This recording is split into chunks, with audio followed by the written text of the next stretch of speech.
नमस्कार, मैं हूं पवन त्यागी। उद्धव ठाकरे के लिए बहुत बड़ा झटका लगा है और अब उद्धव ठाकरे ना घर के रहे ना घाट के। आपको बता दें, इन्होंने शिवसेना को लेकर के दावा प्रस्तुत किया था और इनका दावा था कि ज्यादातर सांसद और विधायक और कार्यकारिणी के सदस्य मेरे साथ हैं, लिहाजा शिवसेना का असली मालिक मैं हूं। इसको लेकर के चुनाव आयोग में कंप्लेंट गई थी और चुनाव आयोग इसकी सुनवाई करते हुए उन्होंने ये कहा था कि आप दोनों लोग, एकनाथ शिंदे और उद्धव ठाकरे, अपने अपनी तरफ से अपने दस्तावेज जमा करें। सारे सबूत और तथ्यों को देखने के बाद अब चुनाव आयोग ने जो फैसला दिया है, उस फैसले के अनुसार शिवसेना एकनाथ शिंदे की होगी और धनुष तीर जो चुनाव चिन्ह है वो भी एकनाथ शिंदे को मिलेगा और इसके बाद सभी फैसले करने का अधिकार वो भी एकनाथ शिंदे के पास हो गया है। और अब इसके चलते पूरे महाराष्ट्र के अंदर खलबली मच गई है, क्योंकि अब शिवसेना का आधिकारिक मालिक वो एकनाथ शिंदे हैं। उद्धव ठाकरे अब ऐसे हो गए हैं कि ना उनके पास पार्टी है, ना उनके पास सत्ता रही और ना उनके पास अब निशान रहा है। केवल अब संजय राउत के साथ वो अब अपना हरा झंडा लेकर के पूरे महाराष्ट्र में एक नई पार्टी बनाएंगे। आपको याद होगा कि ये जो विवाद है, इस विवाद की जड़ में वो जो पार्टी की विचारधारा है, जिस पार्टी की विचारधारा को लेकर 1966 में बाला साहब ठाकरे ने शिवसेना का गठन किया था और अपने आप को एक हिंदुत्ववादी पार्टी और हिंदुओं की रक्षा के लिए उन्होंने एक दल के रूप में बनाया था, उस विचारधारा को उद्धव ठाकरे ने सत्ता की प्राप्ति के लिए छोड़ दिया। गद्दी लेनी है और इसके लिए उन्होंने 15 साल पुरानी भारतीय जनता पार्टी का साथ छोड़ दिया, हिंदुत्व का विचारधारा को छोड़ दिया, बाला साहब ठाकरे जी की विचारधारा को छोड़ दिया और इसलिए उनके मन में एक भावना थी कि बस तुम मुख्यमंत्री हो और मुख्यमंत्री रहोगे। आपको याद होगा, शिवसेना ने यह दावा किया था और संजय राउत ने बाकायदा मीडिया में यह बयान दिया था कि आने वाले 25 साल तक हमारी ही सरकार महाराष्ट्र में रहेगी। और तो और ये सपना देख रहे थे कि 2024 के लोकसभा चुनाव में उद्धव ठाकरे ही प्रधानमंत्री बनेंगे। इस तरह के मुंगेरी लाल के सपने देखने वाले उद्धव ठाकरे और संजय राउत अब कहीं के नहीं रहे हैं। पूरे महाराष्ट्र के अंदर अब सब लोग ये कह रहे हैं कि देखिए, ये जिस तरह के स्वार्थ के कारण अपनी विचारधारा को छोड़कर जिस तरह सत्ता इन्होंने महाविकास अघाड़ी दल के रूप में बनाई थी, उस महाविकास अघाड़ी को आपको याद होगा कि किस तरह से इन लोगों ने विचारधारा ही नहीं छोड़ी, भ्रष्टाचार के चरम पर पहुंच गए। महाराष्ट्र के अंदर एक सूत्री कार्यक्रम चला उघाई का और इसलिए लोगों ने इसका नाम रख दिया था महा उघाई सरकार। और यह सरकार हमने देखा एंटीलिया मामले में किस तरह से पुलिसकर्मी शामिल थे, उद्योगपति का मर्डर कर दिया गया। अर्नब गोस्वामी जो कि हमेशा एक बात उठा रहे थे सुशांत सिंह राजपूत की मौत को लेकर के, और उनके फॉलोअर जब सवाल उठा रहे थे, लगभग 1000 मुकदमे ऐसे लोगों पर कर दिए गए जिसने भी उद्धव ठाकरे के ऊपर सवाल उठाया। और एक ऐसा चैनल पत्रकार, उसको तो केवल पूरे चैनल को बंद करने की एक साजिश की गई। अर्नब गोस्वामी को जेल में डाल दिया गया, यानी एक तरह से डिक्टेटरशिप की तरह से यह काम करना शुरू कर दिया। और उद्धव ठाकरे को बस ये लग रहा था कि हम तो हमेशा के लिए अब सत्ता में रहेंगे। लेकिन आपको बता दें कि यह बहुत बड़ा झटका अब लगा है। अब एकनाथ शिंदे को यहां जहां एक तरफ चुनाव आयोग ने यह पूरा फैसला कर दिया है और उसके कारण से पूरी ताकत शिवसेना की, और यहां तक कि अब शिवसेना का कार्यालय भी एकनाथ शिंदे को ही मिलेगा, उद्धव ठाकरे को वो कार्यालय भी खाली करना पड़ेगा।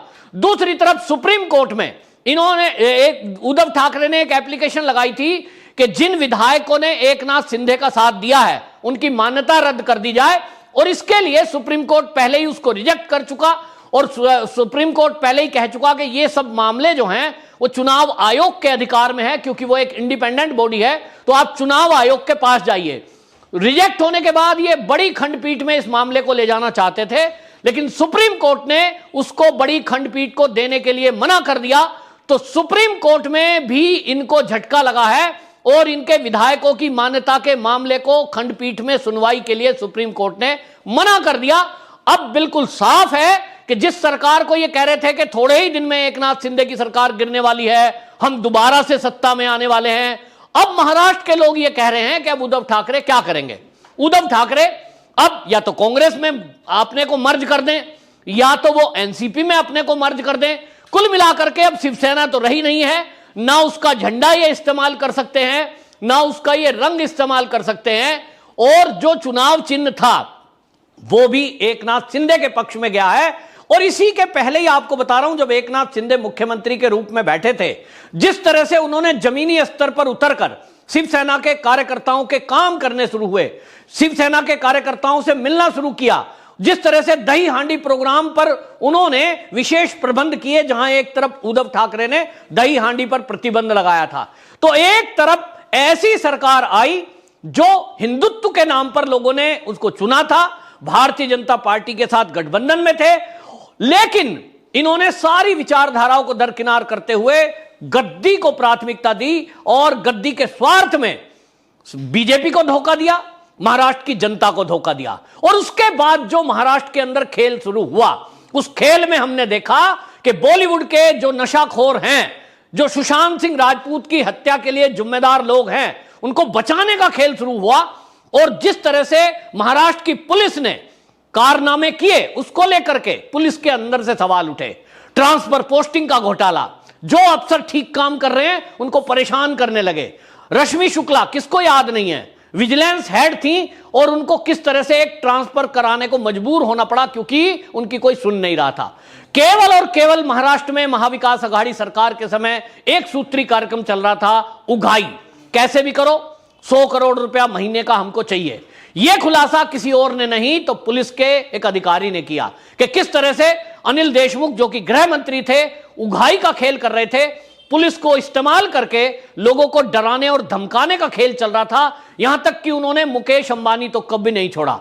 और यह सब जब चीज खुलासी हुई तो शिवसेना के जो शिवसैनिक हैं वो ये कहते थे कि भाई ऐसे ही तो शिवसेना नहीं होनी चाहिए, ये तो शिवसेना नहीं है। फिर पालघर में जब साधुओं की हत्या हुई, सब हिंदू समाज इस बात की कल्पना कर रहे थे कि चलिए कोई बात नहीं, भाजपा नहीं है लेकिन शिवसेना तो है महाराष्ट्र में, तो पालघर पर साधुओं की हत्या को लेकर कोई कार्रवाई करेंगे।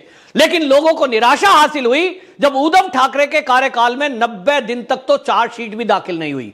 अल्टीमेटली क्या हो रहा था, कुल मिलाकर के साधुओं की हत्या पर एक साजिश रची गई थी और उस साजिश का खुलासा ये उद्धव ठाकरे सरकार होने ही नहीं देना चाहते थे, जिसको लेकर के पूरे संत समाज में एक आक्रोश पैदा हुआ था। और ये सब जो हो रहा था, सब लोग ये कह रहे थे कि ये जो महाराष्ट्र में महाविकास आघाड़ी सरकार है, ये केवल और केवल उगाही की सरकार बन रही है। इसने विचारधारा को छोड़ दिया है। बाला साहब ठाकरे जी ने जिस विचारधारा को लेकर के 1966 में इस शिवसेना की स्थापना की थी, उस विचार को छोड़ दिया है। और इसीलिए शिवसैनिक पहले ही एकनाथ शिंदे के पक्ष में जाकर खड़े हो गए थे। नाम मात्र को फैसला होना बाकी रह गया था, लेकिन अब संवैधानिक तौर पर पूरा अधिकार एकनाथ शिंदे को मिल गया है। अब उद्धव ठाकरे के लिए एक ही शब्द मेरे मन में आता है, वो ना घर के रहे ना घाट के। वंदे मातरम।